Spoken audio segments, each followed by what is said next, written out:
Well, hello and welcome to another time with Miss Posey for story time. Hi. Today I am going to read to you the story I've Seen the Promised Land. The Life of Dr. Martin Luther King Jr. by Coretta Scott King Award winner Walter Dean Myers, illustrated by Leonard Jenkins.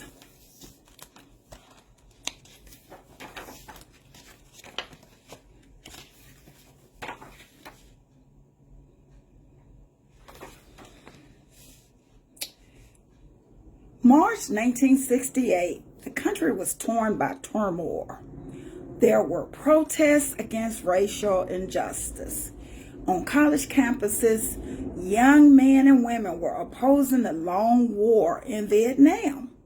Dr. Martin Luther King Jr. looked at the small mountain of mail on his secretary's desk. He knew that there would be requests for him to speak at schools and churches from people who loved and respected him. There will also be ugly letters full of threats and hatred. Dr. King had been invited to Memphis, Tennessee, where sanitation workers were on strike. He was tired, but he felt he had to offer his support. Dr. King could not enjoy his own good fortune, even though he had worked hard for it, as long as there was poverty anywhere in the world. And there were young people protesting the war. Bring our troops home. I won't fight in Vietnam. And there were a lot of young people that did refuse to go fight because they didn't understand why the war was going on in Vietnam anyway. Martin Luther King Jr. was born in Atlanta, Georgia on January the 15th, 1929.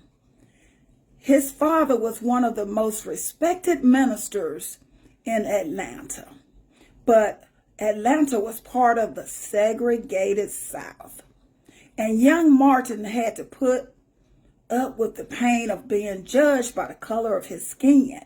He worked hard in school and became a minister. He was eager to spread the word of God, love for all people. Then on December the 1st, 1955, an event occurred in Montgomery, Alabama that would make many demands on him, but also give him the opportunity to seek justice for all Americans. Here's Dr. King, his wife and baby. The law in Montgomery said that white people could sit in the front of the bus and that the blacks had to sit in the rear of the bus. If all the front seats were taken, then any black who had seats would have to give them up. One evening, a lady named Rosa Parks, returning home after a hard day at work, she refused to give up her seat. She was arrested for breaking the law. Remember, if the bus got full, you had to give your seat up to a white person.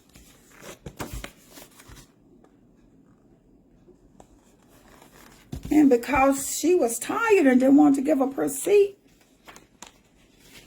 the police arrested her. In response to Ms. Parks' arrest, the black people of Montgomery planned to boycott the city bus. They said they would not pay money to ride buses if they had to give up their seats just because they were not white people. At that time, Dr. King was the pastor of the Dexter Avenue Baptist Church in Montgomery. People were so impressed with the young minister that they asked him to lead the boycott. Dr. King knew that leading a boycott would be difficult and perhaps even dangerous. but he believed that individuals had the responsibility of making democracy work. A boycott is an act that people do to show their protest or their disagreement because of certain laws or certain things that are going on. So they said, we will not ride the bus. And that's what the bus boycott was. They refused to ride the bus. They decided to walk, catch rides, and so forth.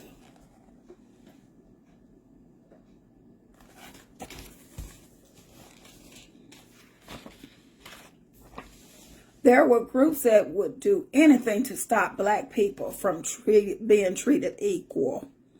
Local police arrest Dr. King to harass him, and a firebomb was thrown onto the porch of his house. This evil act frightened the young minister, but he didn't back down. He believed so strongly in the cause of justice that he had to do what was right, even if his life was at risk. His wife, Coretta Scott King, had a small baby to take care of, but she supported her husband, his decision to lead that boycott. She didn't tell him, don't do it, don't do it. She said, yes, husband, do what is right. The boycott lasted over a year. Finally, in June 1956, the District Court of the United States ruled that laws separating whites and blacks on the Montgomery bus were unconstitutional. This ruling was later affirmed by the Supreme Court. During that particular time, the Supreme Court looked at each case and tried their best to be fair. Finally, the buses in Montgomery were integrated. Black and whites, supported by the law, would ride together in peace. Integrated means that now blacks could sit anywhere on the bus that they chose to. Whites could sit anywhere on the bus that they chose to. And nobody had to get up and give their seat away. Because the Supreme Court says that Montgomery laws were unconstitutional. You know, because we have a constitution that we must abide by, right? The Montgomery bus boycott was one of the most important events in the civil rights movement. It showed that people could make changes in a system that had lasted for decades if they had the right leadership. Martin Luther King Jr., recognized as that kind of leader, was arrested again and again as he protested the laws and practices that hurt people.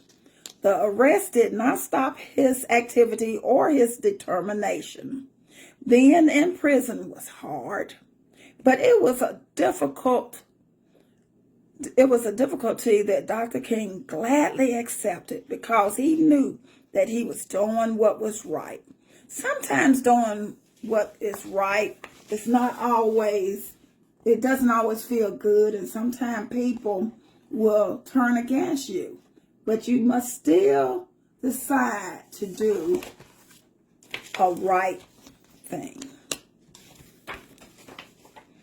In 1959, Dr. King spent a month in India studying the techniques of nonviolent protests practiced by the great Indian leader Mahatma Gandhi. Dr. King had studied Gandhi's life and had taken his philosophy of nonviolence into his heart. Many blacks were disappointed with Dr. King's belief in nonviolence and love for all people. Some argue that blacks didn't need people to love. They needed justice. In the South, black protests and attempts at integration were met with beatings and jailings.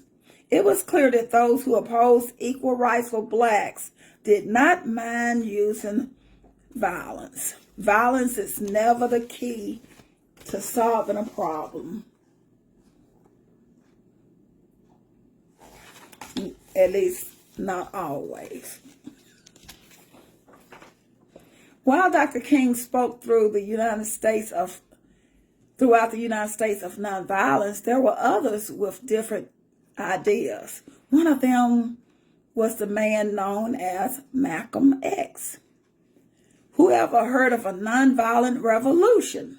Malcolm X asked, because Malcolm X said, by any means necessary.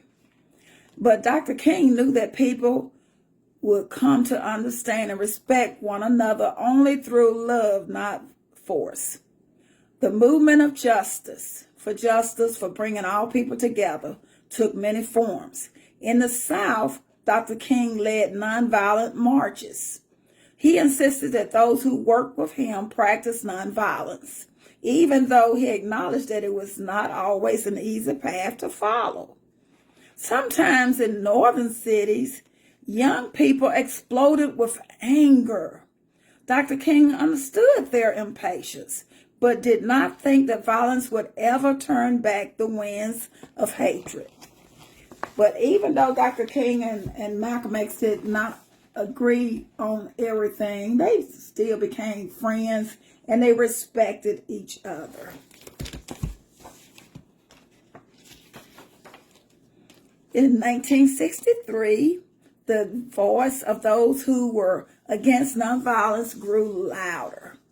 President John F. Kennedy seemed sympathetic to the black cause, but blacks across the country were becoming discouraged as the hostility against them increased. Night after night, news broadcasts carried stories of people being beaten, assaulted with fire hoses, and bitten by dogs as they stood up for equality. Dr. King refused to be drawn into the hatred that was directed against him. He insisted on loving his enemies and conducting the struggle of Black Americans on the high plane of dignity and discipline. See, there were times when the dogs were let loose to attack blacks, to bite them, simply because they were protesting against unfair practices. In August 1963, a march on Washington was planned. Hundreds of thousands of people, black and white, from around the country and around the world gathered in the nation's capital to protest the wrongs in our society. It was here that Dr. King delivered his famous speech, "I Have a Dream." He spoke of a dream in which the sons of slaves and the sons of slave owners could sit down together at the table of brotherhood. He spoke of a day when his 4 little children would be judged not by the color of their skin, but by the content of their character. On that hot summer day, thousands of Americans expressed their heartfelt desire for fairness and justice. It was a glorious day for America. And I remember going to Washington, D.C., where the Lincoln Memorial, going up those steps where Dr. King had his podium, where he was standing to give his speech. There's a sign on one of the steps that shows exactly where he was standing to give that famous "I Have a Dream" speech. On September the 15th, 1963, less than a month after the March on Washington, a bomb blast shattered the early morning stillness in Birmingham, Alabama. When the smoke cleared, 4 little girls were dead in the rubble of the 16th Street Baptist Church. It was the kind of brutality against which Dr. King had always spoken. These little 4 girls had gone to church and a bomb blew them up. The country mourned as Dr. King declared that the 4 girls had not died in vain. Tears were shed as he called them herons in the struggle for freedom and human dignity. But for many of the forces of evil seemed to have an upper hand. Then in November 1963, the President of the United States, John F. Kennedy, was assassinated. Violence seemed to rule the country. Assassinated means some evil person shot the president and killed him. That year, a lot of bad things happened. The 4 little girls were bombed and killed. The president was assassinated. And Dr. King gave his famous speech earlier that year. Dr. King maintained his course. He had been jailed because they kept finding a reason to lock him up. His life had been threatened. Bombs had been thrown at his house. Still, he carried on. People asked him how long he would carry on in the face of growing brutality. How long? How long? The question tormented Dr. King, but he had faith that hatred could not last forever. He still believed that justice would rise up from the ashes of despair, and that those who held out for love would one day prevail. In 1964, Dr. Martin Luther King Jr. received the Nobel Peace Prize in recognition of his great work, because it was his desire to bring peace and not brutality. Over the next few years, Dr. King watched in sorrow as anger roared through the streets of our nation's cities. In 1965, Malcolm X became another victim of violence, brutality, murder, as he spoke to those he hoped to help. Dr. King understood that it sometimes seemed right to tear down a society that simply would not listen to the reason of justice. But he knew that one day justice would win out over evil. In the spring of 1968, Dr. King had been asked to support the striking sanitation workers in Memphis, Tennessee.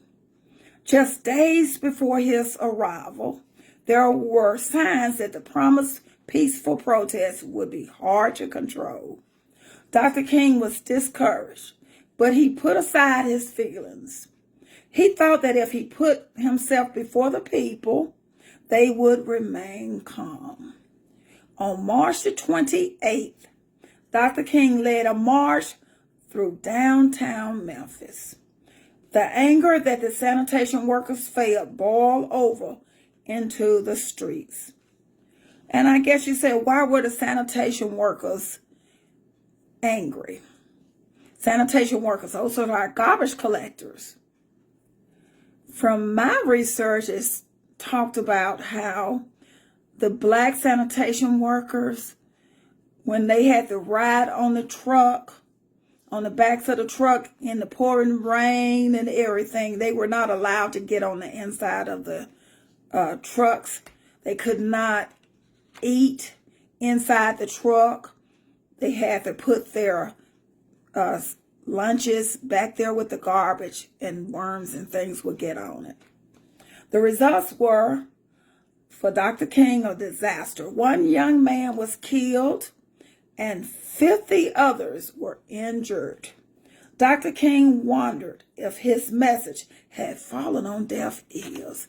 It seemed like the more he tried to helped through a peaceful protest. It seemed like things were getting more evil and more evil. And that's the funeral of Malcolm X.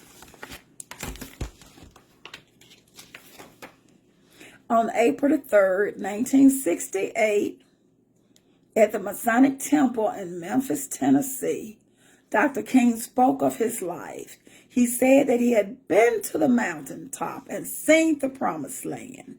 He knew he might not reach that land with his people, but still he held on to the faith that America would become the promised land of liberty and justice for all. I'm trying to see. Malcolm X was killed in 1965. And this was in 1968, April. I may not get there with you, but we as a people, we will get to the promised land.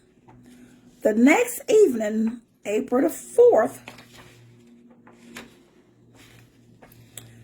Dr. King was standing on the balcony of the Lorraine Motel in Memphis, Tennessee. Suddenly, a shot rang out. Dr. King fell backwards. The man who preached nonviolence had been murdered. Dr. King knew that there would be a day when he would die, and he knew he might die a violent death. Yet Dr. King's legacy lives with all of us. His example stands as a glowing light for us to follow. And it is to the mountain of idealism and of hope for justice that we look to find his image. Dr. King wanted to be remembered simply as someone who had tried to do his best and to serve all people, regardless of race. He wanted to be remembered as someone who believed in love, who believed in peace. He wanted to be remembered as someone who did not turn away from those who were hungry or those in prison. And so we remember him as a man, as a leader, and as a father.